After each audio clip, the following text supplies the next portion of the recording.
slumped to the floor, dead. Suicide by cop. Riley's heart raced. Her head fell back to the floor with a thud. She lowered her weapon. O'Neill's words, "You're too late," chilled her very soul. He'd been too smug. She closed her eyes against the foreboding blackness creeping around her. Not again. This time had to be different. Patricia was here, alive. "Search the place," Tom shouted. "Find Patricia Masters." The pounding of boots on wood thundered through the cabin.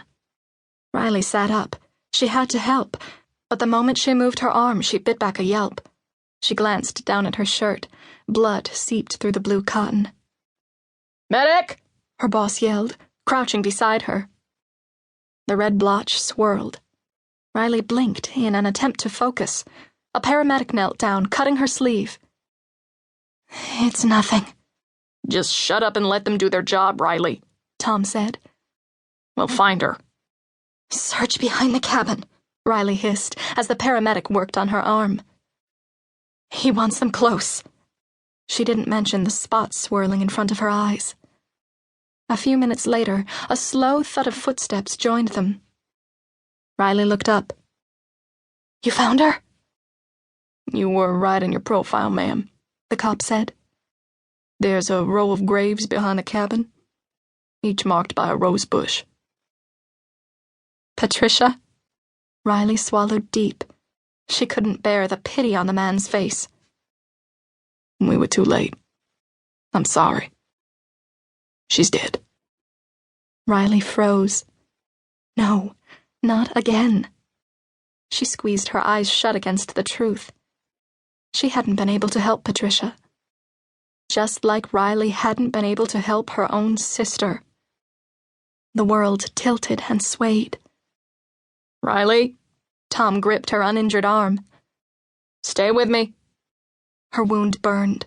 Blackness closed in on her. She was going to pass out. What does it matter, really? She'd failed. Again.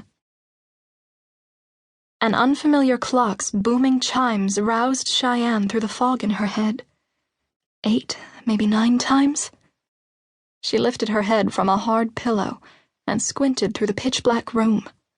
A quick touch of the rough upholstery beneath her fingers told her she wasn't in her own bed or at the clinic.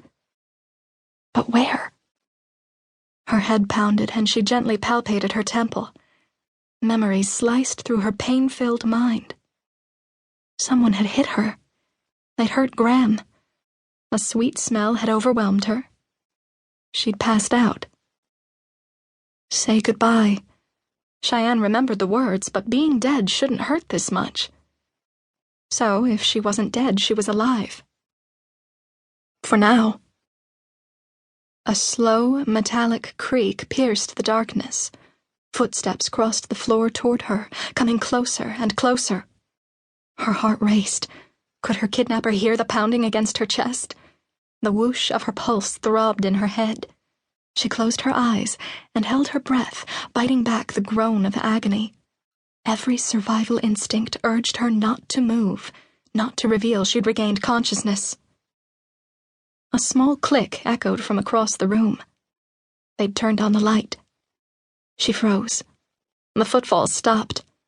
The room went silent, but for a few jagged breaths above her prone body. "Revive her," a deep male voice ordered. "The procedure must occur now." "Yes, Father." A door slammed, followed by a bolt blocking them in. The sound sent agonizing ricochets through Cheyenne's skull. She didn't move. A sharp, stinging odor pierced her nose. She yanked her head away and gasped for air, unable to contain the cough.